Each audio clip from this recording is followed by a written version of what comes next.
channel, and I guess a little reveal on some brainstorming that we've been doing. Of course, if you're familiar with our channel, you might remember that we had picked up this 62 Fairlane, and of course it's not happening anytime soon that we're getting to work on it, but as we've been looking at it, we've been sort of coming up with some ideas as to what our plan is.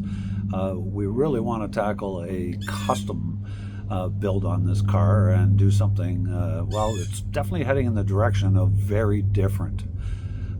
Originally, after it was here a little while, I spoke to our body guy about the roof. I just find that the roof on this car sits rather high, and I asked him about doing a chop and maybe lowering an inch or a little more than that. And he said the problem with this car is all the angles incorporated, and of course this isn't a coupe, so it has the middle post between the side windows, and he said it's a lot of stainless work in order to make that drop a little bit. So that's kind of what's got it rolling. And of course we had no Ford rims on the property, and we needed to put some rims on this car. After we got to Monterey, we had a couple, but we didn't have enough to put it on, so we picked up a set of those black Steelies with the dog dishes in the middle, and we have the full set. So that has always been our intention, to throw these on the side of the car. We weren't going to reveal anything about this car, and oddly enough, I was watching an episode of Gas Monkey there, and Richard Rollins kind of revealed what their plans were for SEMA this year, and the OBS truck that they're building with 2,000 horsepower and a glass top, I believe, is what he said he was going to do. I don't think they've actually shown that yet, but that was part of their plan. And it got me to thinking that I guess it doesn't really matter. You don't have to keep something secret when you have an idea. It's just a matter of talking about it, and some people might just find it stupid or absolutely unattractive altogether. But anyways, we've been messing around in Photoshop with a couple of ideas, and we kind of came to a quick conclusion that we think we might be on to something with this car. And of course, so I'll go right to the beginning part. So we definitely have no powertrain, and our plan wasn't to find a small block Ford. This originally came with a 221. We have an extra 455 Pontiac motor in our possession, and we sort of decided that we're going to put the 455 Pontiac motor in this car. We also have a 350 hydromatic transmission with that correct bell housing that bolts right up to that Pontiac, so we can easily make this a 3-speed automatic behind the 455. Of course, if we put a bigger engine into this car, we're also going to have to add another rear end. This thing originally, well, it still has in it an 8-inch Ford rear end, and we actually have another 9-inch Ford rear end that would be added to the project as well.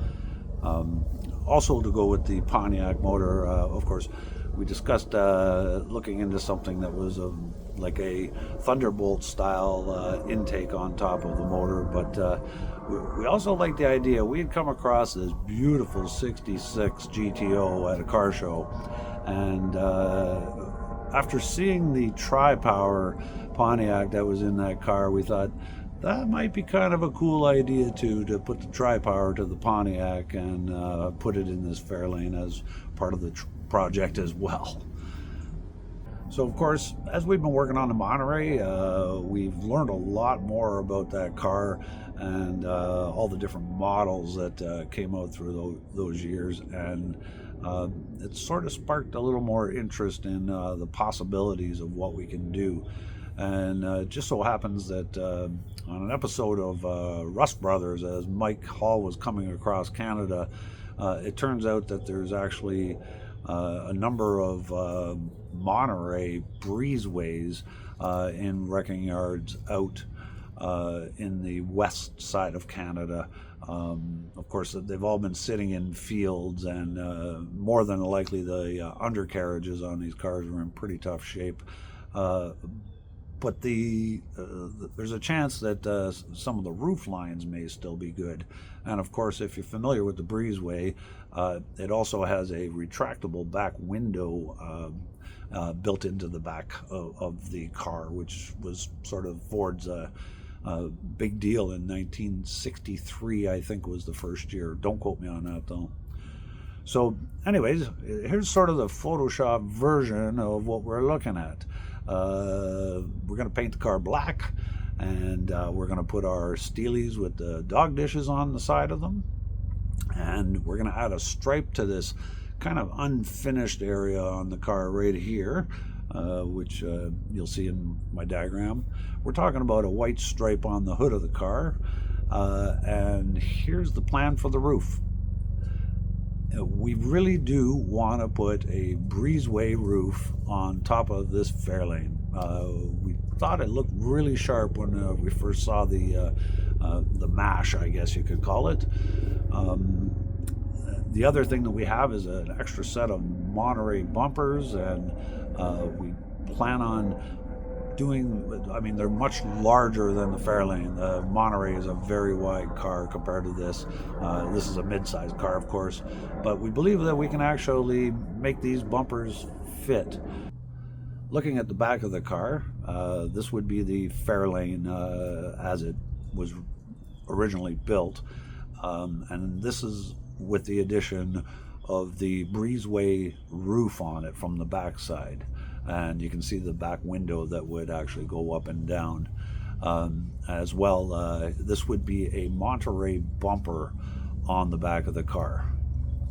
From the front of the car, we definitely see the addition of the breezeway roof from the front, and we would leave it white as some of them came actually, as well as here's the stripes on the car. And we like the idea of sort of that Thunderbolt look with the high beams as intakes for the engine. As well, this would be the Monterey bumper on the front of the car, and it kind of looks attractive. I know this is just artwork at the moment, but we believe we have the means to do this, with definitely some custom fab work in that, and we know some pretty smart people that can help us pull this off. And if you want to participate in this a little bit, you can definitely comment as whether you think this is a good idea, a bad idea, and our other thought is, what do we call this thing? So one of our immediate names, of course, was the Frankenlane. Most definitely sort of suitable because it is not going to be anything like the original car other than some of the trim stuff and everything. And the other thought we had was to call it the Breezelane. There's sort of on the fences opinions on both, supporting both sides of it, but we'd love to know what you think. Is this a custom worth doing? Is this a custom worth pursuing? Is this just a bad idea? We think it's kind of cool, and we'd like to hear from you. Thanks for watching, and have a great day.